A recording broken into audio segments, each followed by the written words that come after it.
Now I wanted to discuss about Bob Lazar. Have you seen the podcast with Joe Rogan? Do you think that guy is lying, or do you think he's telling the truth? What do you think? He well, I don't think he's telling the truth. Maybe it's his truth at this point. You have to remember the power of self-deception. Now, so I can't get inside somebody's heart or head or whatever, and to any cult leader or whatever, do they really believe the stuff they're saying? Maybe they believe it, but that doesn't make it true.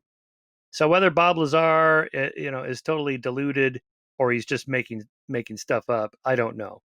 But for sure, people that have fact checked his claims, and don't take my word for it as a skeptic. Take Stan Friedman's word for it. Stan Friedman he just died last year, and a really good guy. Even though he and I collided on TV many times over UFOs, he's a total UFO believer.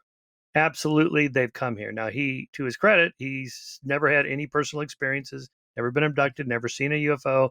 He just thinks that the evidence is sufficient to draw that conclusion. So when he heard the Bob Lazar story, he fact checked it. So Lazar said he went to MIT and to Caltech. No, he didn't. And in fact, I think he had the equivalent of like a couple physics classes at a community college, and that's it. And Stan was able to track that down. But the records at Caltech and MIT show no Bob Lazar. So Lazar's explanation for that is, well, because it's top secret, and what I was doing was so important, and what I found out was so revelatory that they erased the records at those universities. Okay, I'm sorry, that's not how it works. That no government can go into MIT or Caltech and tell them, we'd like you to scrape clean the records of this particular student here. They're not going to do it. It's totally illegal. And and universities, they really protect student records. And but again, even the argument itself is another one of these hand waving arguments. But he said that he worked at Los Alamos. Well, then okay. So Friedman said, okay, if he's going to lie about something so easy to check as a student record, and so readily falsifiable, and there's no record at Los Alamos other than this one little thing that he worked as like a contract labor for some little department that did nothing. But this idea that he worked in this top secret department that worked on alien spacecraft, he's just making that up, or he's deluded. So again, the idea that there's a line of demarcation between science and pseudoscience that normally scientists are trying to find when they're investigating a particular claim, some alternative medicine claim or whatever. And this is how science works. You want to just test it. That line of demarcation is where when you hit it to the point where there's no way to test it. There's no way to find out if it's just an assertion. And as Christopher Hitchens liked to say, that which can be asserted without evidence can be dismissed without evidence. Full stop. Okay. So when it's not just skeptics drawing the line of demarcation saying that's just pseudoscience, that's just nonsense, it's bullshit, but your own people, okay, ufologists who are believers say, nope, that guy is full of crap, he did not do what he said he did. That tells you how far out, when even your own team says you're full of shit. Yeah, of course he didn't go to Caltech and MIT, but if we assume that he worked at Los Alamos, there is no way you can get there without a degree. So maybe made up that he had a degree in order to get there.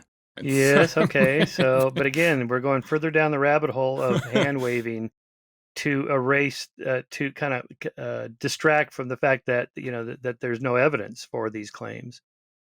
Yes, it's possible he faked his degree in order to get a job there, something like that, and that they were hoodwinked about that. Now, that seems unlikely given how careful government agencies are, but we know from history that they have been duped by imposters. Corporations have, government agencies have, individuals have. It happens, yes, but that doesn't make it true. So the other thing that these Bob Lazar believers bring as a proof that he was right was the element 115. Oh, so yeah, Moscovium, he yeah. says, he predicted the element. Yeah. Well, Actually, he says he predicted. There were papers before he mentioned it, talking about the potential properties of this element 115, which was after discovered in 2004. So that thing doesn't mean anything. Again, it's just an assertion. Where's the spacecraft? Come on, dude. That is the most extraordinary claim in this area that anyone's ever made. I saw the spacecraft myself. All right, where is it? Well, like they've hidden it or they've erased it. I used to make this argument with Stan Friedman too, because we're on Larry King Live together, and he's holding up these government documents with big blacked out paragraphs. He goes, "See, here's the evidence." It's like, what's the evidence? I just see a blacked out paragraph. I don't know what am I looking at? You're looking at the evidence that I'm claiming is in there. It's like, but I can't see it, and you can't see it. You don't know that, And so, in science, again, to test a claim, there has to be some way to get at it, to falsify it. That you can do it and I can do it, and we can all look at it and see the results and replicate it and so on.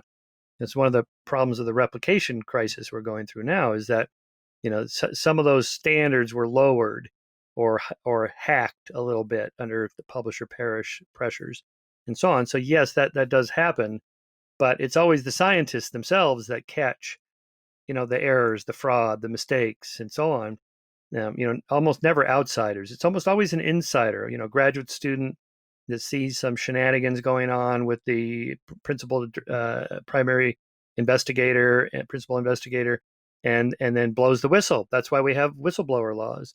But the fact that has happened doesn't mean that it happens all the time, and it happened in your particular case that you want to claim. Another thing about Bob Lazar, he claims that this layered triangle of Moscovium is able to generate gravity, and thanks to this thing, then the spacecraft can fly and all these things. So he said that this material can exist naturally, but that's I mean, so far the Moscovium that was synthesized can only last 0.6 seconds or something. I can't remember, a fraction of a second. So far we haven't found any of this Moscovium existing in nature, but that doesn't mean that it has the properties that it talks about. So another thing that they say, okay, Bob Lazar was right. If you look at the Gimbal video, let's assume it's a spacecraft. Okay, that spacecraft flies in the same way that Bob Lazar described it. But I think is that a coincidence? Yeah, I forgot about the Gimbal thing and Bob Lazar. Yeah.